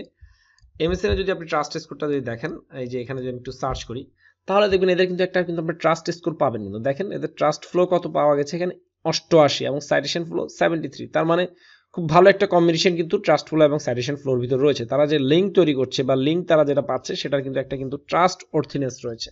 ঠিক আছে, তো ট্র্যাফিক্যালি ট্রাস্ট ফ্লো ডিপেন্ড করছে হচ্ছে আপনার ওয়েবসাইটের অনেক কিছুর উপরে, সেটা ট্রাস্ট ফ্লো ডিপেন্ড করে, সেটা আমরা নেক্সট আপনাদের মাঝে আলোচনা করার চেষ্টা করবো। সো আমরা যখনই কোনো ওয়েবসাইট থেকে লিঙ্ক নিচ্ছি, তখনই আমরা চেষ্টা করবো ট্রাস্ট ফ্লো এবং সাইটেশন ফ্লো এই দুইটা চেক করে নেওয়ার জন্য। ঠিক আছে, এগুলো আমরা লিঙ্ক বিল্ডিং তৈরি করার সময় আমরা নিজেরাই আপনাদেরকে দেখাবো। তো এই হচ্ছে অথরিটিনেস চেক করার জন্য মোটামুটি একটা ম্যাট্রিক্স। এরপর দেখেন লিঙ্ক কোয়ালিটি। আচ্ছা, link from relevant and authority সাইটকে আমরা ভালো লিঙ্ক হিসেবে কাউন্ট করি। একটা ওয়েবসাইটের যখন আমরা লিঙ্ক তৈরি করবো, তখন দেখবো যে সেই ওয়েবসাইটের রেফারিং ডোমেনগুলো কারা কারা। অর্থাৎ ধরা যাক আমি এখানে আপনাদেরকে এক্সাম্পল স্বরূপ যদি দেই, আমি সেটা হচ্ছে আমাদের এইচআরএফ এর ভিতরে আমি আছি। ঠিক আছে, তো এইচআরএফ এর ভিতরে আসার পর আমার ওয়েবসাইটটা দেওয়ার পরে যদি দেখেন রেফারিং ডোমেনে যদি আমি যাই, আমার ওয়েবসাইটকে রেফারিং ডোমেন হিসেবে বা আমার ওয়েবসাইটকে রেফার করছে এরকম ওয়েবসাইটগুলো কারা, তাদের অর্গানিক ট্রাফিক কিরকম, সেটা আমাকে চেক করে দেখতে হবে। হ্যাঁ, তারা কি আমাকে ডু ফলো ব্যাকলিং দিয়েছে নাকি নো ফলো ব্যাকলিং দিয়েছে, দিলে সেক্ষেত্রে তাদের ট্রাফিকটা কিরকম, তাদের অর্গানিক ট্রাফিক কিরকম রয়েছে সে সকল ওয়েবসাইট, এটা আমার চেক করতে হবে। হ্যাঁ, তাদের ওয়েবসাইটের ডোমেন রেটিং কিরকম সেটাও আমাকে চেক করতে হবে। হ্যাঁ, এইচআরএফ র্যাঙ্ক কত রয়েছে, হ্যাঁ, কোনো প্রকার স্প্যামে কোনো চিহ্ন রয়েছে কিনা সেগুলো আমাকে চেক করতে হবে। হ্যাঁ, এগুলো চেক করতে হবে, মানে কোন কোন ওয়েবসাইট থেকে সেই ওয়েবসাইটটাকে রেফার করা হচ্ছে, এটা একটা ইম্পর্টেন্ট বিষয়। সেই কি কোনো ব্ল্যাক হ্যাট মেথড ইউজ করছে কিনা। হ্যাঁ, সো লিঙ্ক কোয়ালিটি অনেক ইম্পর্টেন্ট। ঠিক আছে, এই জন্য আমরা কিছু টুলস বিভিন্নভাবে ইউজ করবো, যেমন হচ্ছে domain rating, trust flow, URL rank, হ্যাঁ, সাইটেশন ফ্লো ইত্যাদি আমরা আপনাদের দেখিয়েছি কিভাবে চেক করতে হবে। অবশ্যই আপনাদের কোনো ওয়েবসাইট থেকে লিঙ্ক নিতে হলে তার প্রোফাইল চেক করে দেখতে হবে। ঠিক আছে, মানে আমি একটা লিঙ্ক নিচ্ছি, সেই লিঙ্কের আদিপন্ত না জেনে কিন্তু আমি কি করতে পারবো না, সেটা থেকে ব্যাকলিঙ্ক নেওয়ার জন্য ফাইনালাইজ করতে পারবো না। ঠিক আছে, এই জন্য বিভিন্ন থার্ড পার্টি টুলস আপনার ইউজ করতে হবে, যেমন এইচআরএফ, মজ, এসিএমডাশ, ম্যাজেস্টিক, এগুলো নিয়ে আমি কথা বলেছি। এদের থেকে আপনি চেক করে এই ডাটাগুলো পাবেন। ঠিক আছে, সো এই সকল টুলস আপনার লাগবেই যখন আপনি লিঙ্ক বিল্ডিং করতে যাবেন। ঠিক আছে, অর্গানিক ট্রাফিক। হ্যাঁ, একটা ওয়েবসাইটে যেমন আমি একটু আগে একটা ওয়েবসাইট দেখাচ্ছিলাম আপনাকে, এই ওয়েবসাইটটা। ঠিক আছে, ধরা যাক আমি এখানে এমএসএন নিয়ে আসছি। ঠিক আছে, ধরলাম এক্সাম্পল শুরু এটা আপনাকে। ঠিক আছে, এমএসএন থেকে যে ব্যাকলিঙ্ক আপনি পাবেন, এটা এত সহজ একটা বিষয় না। তো আমি কি করলাম, এমএসএন এর যে ডাটাটা, সেই ডাটাটা আমি আপনাদেরকে দেখাচ্ছি। ওকে, তো যেহেতু এমএসএন একটা মানে অনেক পুরনো একটা ওয়েবসাইট এবং খুব ভালো একটা অথরিটি রয়েছে সেই ওয়েবসাইটে, তো এদের ডেফিনেটলি এদের অনেক কি রয়েছে, এদের ট্রাফিক থাকবে, এটাই স্বাভাবিক। তো যখন আমরা কোনো লিঙ্ক তৈরি করব, ঠিক আছে, আমরা দেখাবো এটা আপনাদেরকে সামনের দিকে। তখন আমরা চেষ্টা করব অর্গানিক ট্রাফিক রয়েছে এমন ওয়েবসাইট থেকে লিঙ্ক নেওয়ার, এবং সেই ওয়েবসাইটের ট্রাফিকের যে গ্রথটা সেটা কিরকম সেটা আমরা একটু চেক করে দেখবো যে সেটা কি ডে বাই ডে ইনক্রিজ হচ্ছে নাকি সেটা ইনক্রিজটা মানে র্যাঙ্কিংটা ড্রপ করছে। হ্যাঁ, তার কিওয়ার্ডগুলো কি র্যাঙ্কিং এর দিকে রয়েছে নাকি তার কিওয়ার্ডগুলো র্যাঙ্কিং ড্রপ করছে, এগুলো কিন্তু খুব মুখ্য বিষয়। কারণ একটা ওয়েবসাইট আমরা জানি গুগল প্রতিনিয়তই তাদের নতুন নতুন আপডেট কি করে নিয়ে আসে। হ্যাঁ, নতুন নতুন আপডেট তারা রোল আউট করে। তো এখন এই আপডেটে যদি দেখতে পারেন যে আপনি যে ওয়েবসাইট থেকে লিঙ্ক নিচ্ছেন সেই ওয়েবসাইটের র্যাঙ্কিংটা ড্রপ করেছে, তাহলে বুঝতে হবে সেই ওয়েবসাইটে কিন্তু গুগলের ম্যানুয়াল কোনো কি পেনাল্টি খেয়েছে, যে কারণে তারা র্যাঙ্কিংটা হারিয়েছে। তাদের ট্রাফিক গ্রথটাও আপনাকে কি করতে হবে, চেক করে দেখতে হবে। ঠিক আছে, সো যখন কোনো ওয়েবসাইট থেকে আমরা লিঙ্ক নেব তো অবশ্যই চেষ্টা করতে হবে সেই ওয়েবসাইটের জন্য একটা অর্গানিক ট্রাফিক থাকে। তাহলে সেক্ষেত্রে যেটা হবে, আপনি যখন কোনো পেজ থেকে ধরা যাক আমার এই কন্টেন্টটা গুগলের র্যাঙ্কিং করে আছে বা এই কন্টেন্টের জন্য আমি ট্রাফিক পাচ্ছি 2000, তা আমি যদি এই পেজ থেকে যদি আমি কি করি একটা কন্টেক্সচুয়াল যদি কোনো আমি একটা লিঙ্ক নেই, ধরা যাক আমার এখান থেকে কন্টেক্সচুয়াল একটা লিঙ্ক, এই যে ধরেন এই যে কন্টেক্সচুয়াল লিঙ্ক, তো এই ওয়েবসাইটে যদি 2000 ট্রাফিক আসে, তার ভিতরে কি 20 থেকে 50টা ট্রাফিক কি পার মান্থ কি এই লিঙ্কে ক্লিক করবে না? অবশ্যই করবে। এবং সেই 20 থেকে 50টা ট্রাফিক কিন্তু রেফারেল ট্রাফিক হিসেবে কিন্তু আমার ওয়েবসাইটে গণ্য হচ্ছে। তো আমি যখন লিঙ্ক তৈরি করব, সেটা হয়তো আমি তাকে কোনো ইনসেন্টিভ দিয়ে, হ্যাঁ, টাকা দিয়ে বা তাকে কোনো ভালো প্রপোজাল দিয়ে আমি কি করছি, লিঙ্কটা নিচ্ছি। এবং লিঙ্ক নেওয়াটা ডেফিনেটলি এটা খুবই একটা ট্রিকি একটা ব্যাপার এবং খুব কষ্টসাধ্য। সো আমাকে কি করতে হবে, সেই ওয়েবসাইটের জন্য আমি ইনভেস্ট করব, সেই ওয়েবসাইটের জন্য আমি কি করব, ওয়েবমাস্টারকে আমি ইনসেন্টিভ প্রোভাইড করব যেই ওয়েবসাইটের ভালো পরিমাণে ট্রাফিক রয়েছে। তো আমরা কথা বলছিলাম অর্গানিক ট্রাফিক নিয়ে। আমরা যখন কোনো ওয়েবসাইট থেকে লিঙ্ক নেব, আমরা চেষ্টা করব সেই ওয়েবসাইটের যেই লিঙ্ক থেকে আমরা কি করছি ব্যাকলিঙ্ক নিব, সেই লিঙ্কে বা সেই স্পেসিফিক পেজের অর্গানিক যেন ট্রাফিক থাকে। হ্যাঁ, ইন্টায়ার হোম পেজে না, আপনি একটা পেজ থেকে ধরা যাক আমার এই ওয়েবসাইটটা থেকে আমি চাচ্ছি যে আমার এই ওয়েবসাইটে যে ব্যাকলিঙ্ক নিয়ে যে আমি যে কন্টেন্টটা লিখেছি, এই কন্টেন্ট থেকে আমি একটা কি করব, একটা লিঙ্ক দেব। তো এখন আমি চেক করে দেখবো HRF এর ভিতরে শুধুমাত্র এই লিঙ্কটা, ঠিক আছে, আমি এই লিঙ্কটা কপি করে দিলাম এবং কি এক্সাক্ট ইউআরএল, অর্থাৎ এই লিঙ্কে কিরকম ট্রাফিক আসছে, এই ওয়েবসাইটের ভিতরে 500 ট্রাফিক আসছে বা 5000 ট্রাফিক এই ওয়েবসাইটের ইন্টায়ার ওয়েবসাইটে আসে, বাট শুধুমাত্র এই লিঙ্কে ট্রাফিক আসে 300। হ্যাঁ, তো আমি সবসময় স্পেসিফিক যেই লিঙ্কটা থেকে আমি কি করব, ব্যাকলিঙ্ক নেওয়ার চেষ্টা করব, সেই লিঙ্কটাকে আমরা চেক করে দেখব সেই লিঙ্কে কিরকম পরিমাণ ট্রাফিক পাচ্ছে। তো একটা ভালো ভলিউম যুক্ত যদি ট্রাফিক যদি সেই পেজের ভিতরে যদি আসে, তাহলে আমরা সেখান থেকে যদি কোনো কন্টেক্সচুয়াল লিঙ্ক নেই, তাহলে সেটা কিন্তু আমাদের ওয়েবসাইটের জন্য কিন্তু একটা ভালো পজিটিভ ইম্প্যাক্ট পড়বে এবং সেখান থেকে কিন্তু রেফারেল ট্রাফিক পাওয়া যাবে। তো এটাও আমাদের মাথায় রাখতে হবে যে অর্গানিক ট্রাফিক রয়েছে কিনা ইন্টায়ার ওয়েবসাইট, পাশাপাশি স্পেসিফিক পেজে। হ্যাঁ, OBL বা আউটবাউন্ড লিঙ্ক যেটাকে আমরা বলে থাকি, আপনি যেই সমস্ত ওয়েবসাইট থেকে ব্যাকলিঙ্ক নিচ্ছেন তারা কি ধরনের ওয়েবসাইটকে ব্যাকলিঙ্ক দিচ্ছে, হ্যাঁ, সেটা পরীক্ষা করে দেখুন। তারা কি রিলেভেন্ট কোনো ওয়েবসাইটকে ব্যাকলিঙ্ক দিচ্ছেন নাকি তারা লিঙ্ক সেল করছেন, এটা লক্ষ্য রাখতে হবে। অর্থাৎ যাদেরকে আউটবাউন্ড লিঙ্ক দিচ্ছে সেটা কতটুকু কোয়ালিটি সম্পূর্ণ। এখন আমি এই পোস্টটা লিখলাম, পোস্টটা লেখার পর আমি চিন্তা করলাম যে ব্যাকলিঙ্ক নিয়ে যারা লিখছে এরকম 50 জনকে আমি কি করলাম, আমার এই ওয়েবসাইট থেকে OVL ব্যাকলিঙ্ক দিয়ে দিলাম। ঠিক আছে, সেটা ডু ফলো ব্যাকলিঙ্ক। তাহলে কি হলো, আমার ওয়েবসাইট থেকে কি লিঙ্ক জুসটা পাস হয়ে গেল। আমি চেকও করলাম না কোন ওয়েবসাইটের অথরিটি কিরকম, কোন ওয়েবসাইটের কন্টেন্ট কিরকম, কিছু না চেক করলে আমি কি করলাম, অনেককেই কি র্যান্ডমলি আমি কি করলাম, লিঙ্ক সেল করতে শুরু করলাম। যেমন বিভিন্ন ইন্ডিয়ান স্প্যামিং সাইটগুলোতে আমরা দেখি যে অনেকেই বলে যে এক্সিস্টিং কন্টেন্ট থেকে আপনাকে লিঙ্ক দেবে মাত্র $5, মাত্র $2, মাত্র $3, এরকম আমরা অনেক ধরনের পোস্ট দেখতে পারি বিভিন্ন গেস্ট পোস্টিং বিভিন্ন গ্রুপগুলোতে।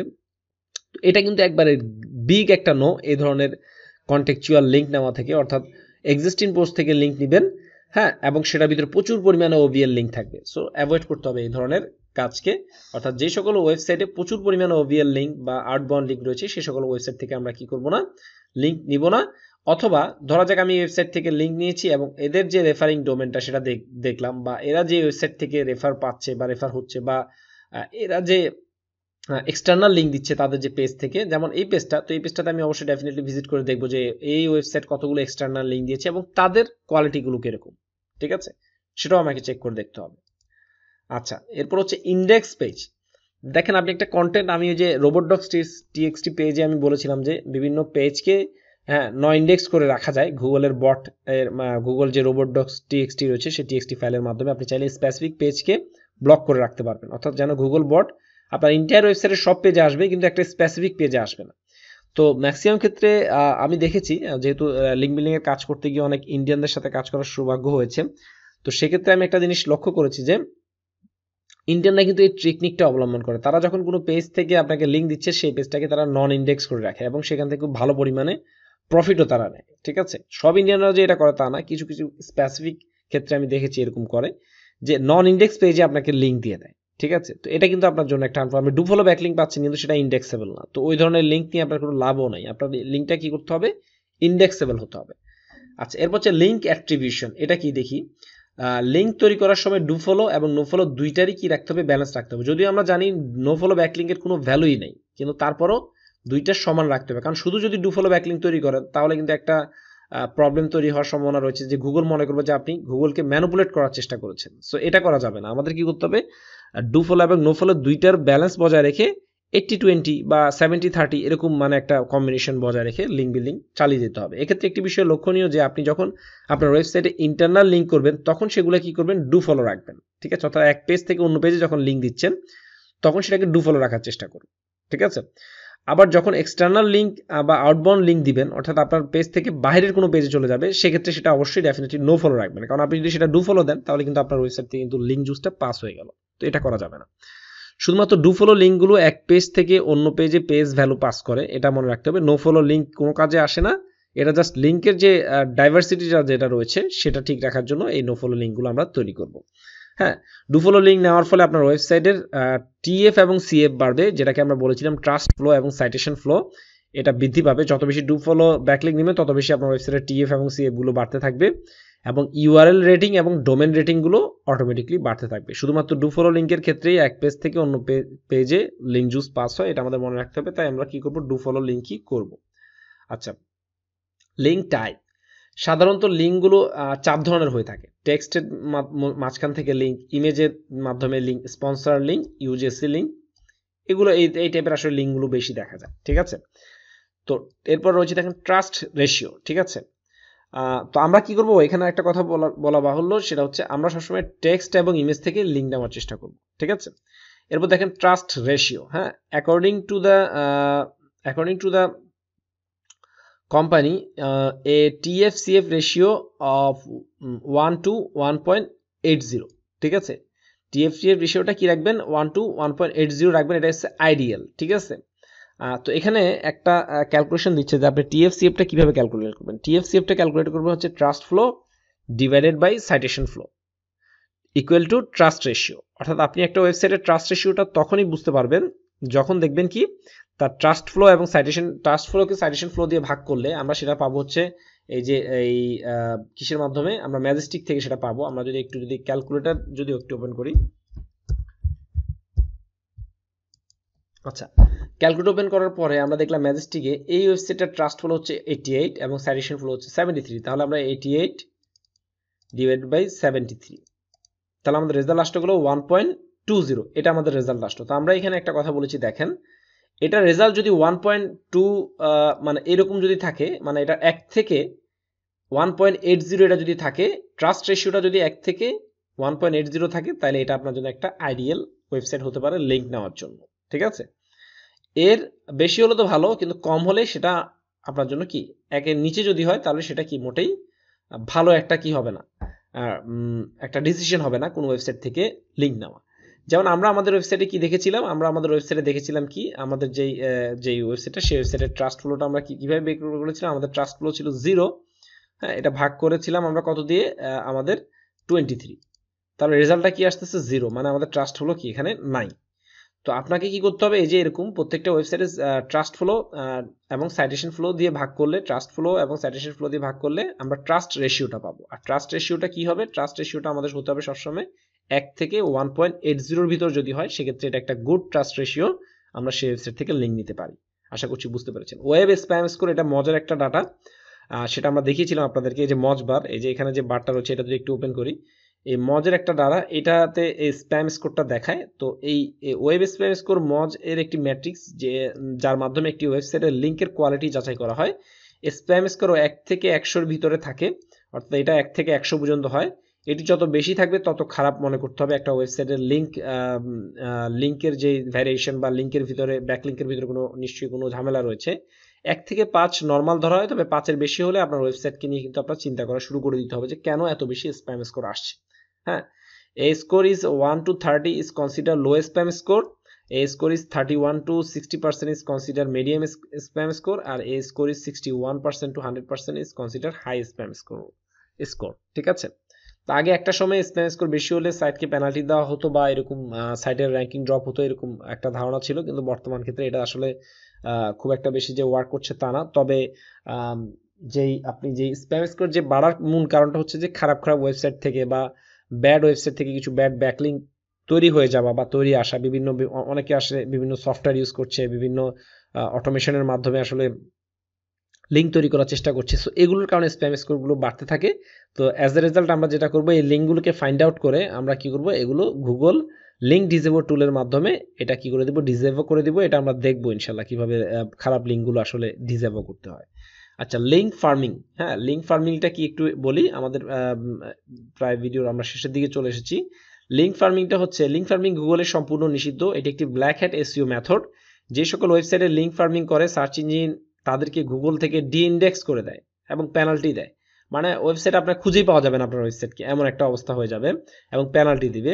যেমন অনেক ব্লগ কমেন্টিং সাইট থেকে হাজার হাজার ব্যাকলিঙ্ক তৈরি হয়, এগুলোকে বিভিন্ন স্পেশাল সফটওয়্যারের মাধ্যমে করা হয়ে থাকে। একটা ব্লগ কমেন্টিং সাইট থেকে আপনার যে ওয়েবসাইটে যে ইউআরএলটা রয়েছে, এরকম দেখা যায় যে 50টা ওয়েবসাইটে 50টা আপনি কি করলো, আপনার এই লিঙ্কটা দিয়ে একটা ব্লগ কমেন্ট করে দিল, ঠিক আছে, বা 5000 ওয়েবসাইটে আপনার এই লিঙ্কটা দিয়ে ব্লগ কমেন্ট করে দিল। তো সেইগুলোকে আসলে আমরা বলি হচ্ছে লিঙ্ক ফার্মিং। এগুলো আসলে করা যাবে না, বিভিন্ন সফটওয়্যার টুলসের মাধ্যমে এগুলো করা হয়ে থাকে।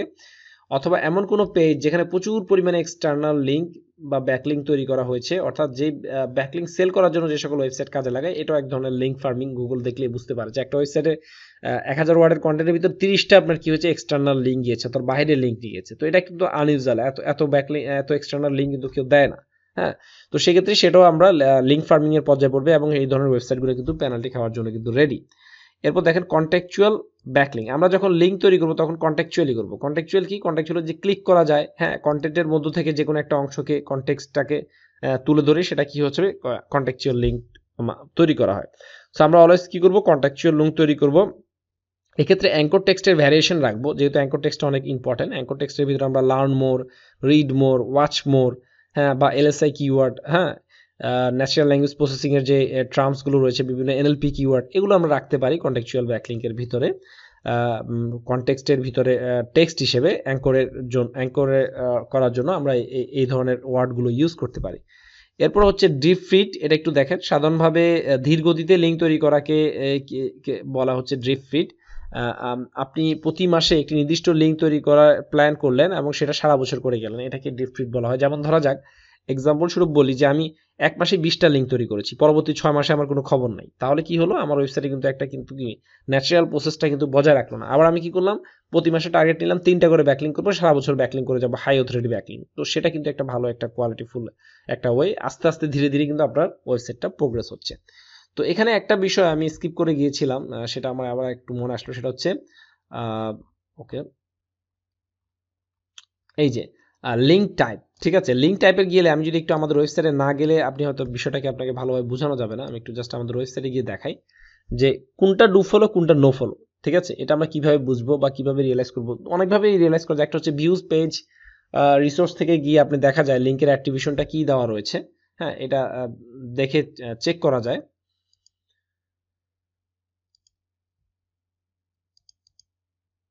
আচ্ছা, ধরা যাক আমাদের এই পোস্টটা, ঠিক আছে, এই পোস্টের থেকে কেউ যদি আমাকে নো ফলো ব্যাকলিঙ্ক দিতে চায়, তো সেটা কেমন হবে? হ্যাঁ, তো সেটা আমরা একটু দেখি। ধরা যাক যে অন পেজ এসইও, এইটুকু বিষয়ে একজন আমাকে কি করবে, বা আমি কোনো পেজকে কি করব, লিঙ্ক দিব। তো সেক্ষেত্রে এই যে দেখেন, এই যে অংশটা কন্টেক্সচুয়াল লিঙ্কটাকে আমি ক্লিক করলাম, এখানে দেখেন স্পন্সর দেওয়া মানে হচ্ছে গুগল বুঝতে পারলো যে আপনি টাকা দিয়ে এই জায়গায় লিঙ্কটা নিয়েছেন, তাহলে এই লিঙ্কের কোনো কি নাই, ভ্যালু নাই।